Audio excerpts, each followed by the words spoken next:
sahabat BJ, kali ini kita akan menelisik sejarah santet di Indonesia.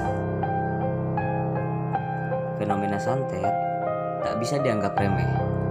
Bahkan, dahulu pernah ada aturan khusus terkait tukang santet yang bisa diganjar hukuman mati. Di Indonesia, berbagai macam tradisi kuno masih kental terasa, baik tradisi dalam bentuk baik maupun berdampak buruk. Salah satunya yakni ilmu hitam.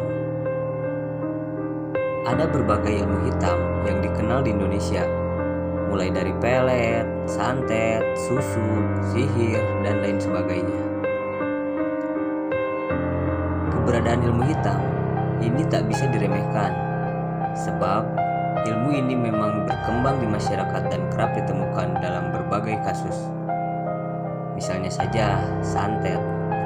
Salah satu bagian dari ilmu hitam ini bahkan pernah menyebabkan kejadian besar di Banyuwangi, Jawa Timur pada tahun 1998 silam.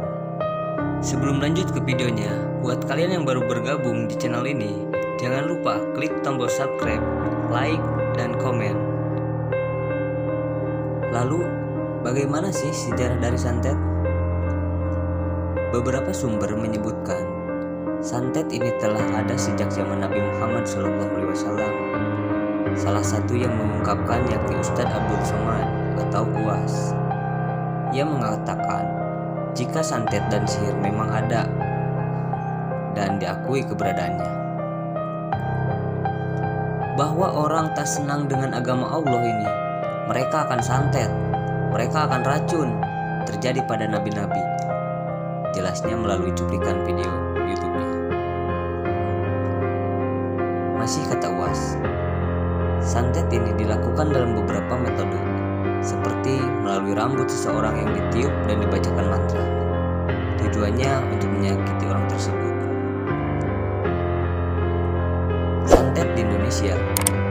Sementara di Indonesia, fenomena santet ini sudah akrab saat masa kerajaan Kediri. Mas Ruri dalam bukunya yang berjudul The Secret of Santet menyebut metode santet ini memiliki tujuan tertentu, baik untuk mengirimkan energi positif yang berguna dalam bela diri, maupun untuk menyakiti orang lain. Ini dimiliki hampir semua bangsa dari berbagai belahan dunia, tanpa melihat asal-muasal suku dan percayaan atau agama yang dianut katanya. Selaras almarhum Profesor Dr. Andes Edi S. Ekajati, ahli sejarah mengungkapkan, ilmu santet ini merupakan warisan masa lampau. Dalam kehidupan masyarakat Sunda, ditemukan dokumen pada abad ke-6 yang dinamai dengan Sanghyang Siksa Kandang Karesian. Isinya semacam ensiklopedi adat istiadat orang Sunda yang menyebutkan jika santet adalah perasaan sakit hati, murung, dan tidak senang yang dialihkan pada orang lain.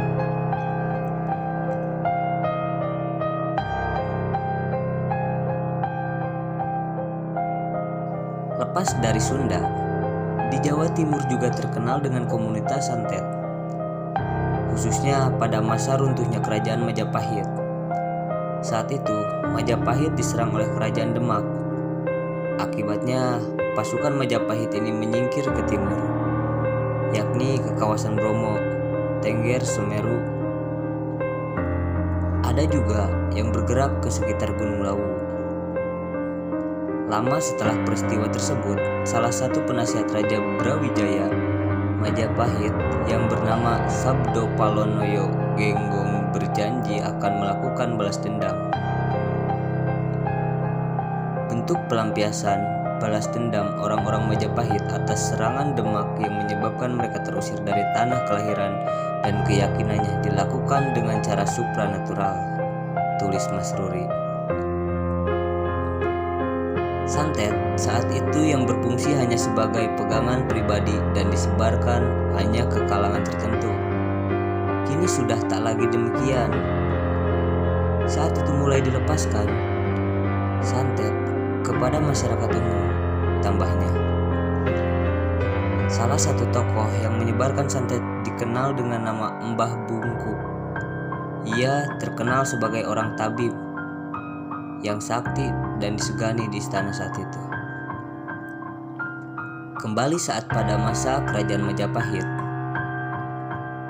Pada masa keemasan, Majapahit juga memiliki aturan khusus terkait santet. Mereka tak segan-segan memberikan hukuman terhadap tukang santet jika melanggar undang-undang.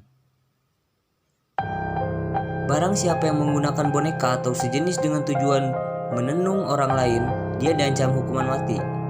Bunyi aturan Majapahit soal santet. Undang-undang ini begitu jelas, sebab ditentukan juga kriteria yang bisa dapat dihukuman. Misalnya, harus ada bukti dan saksi.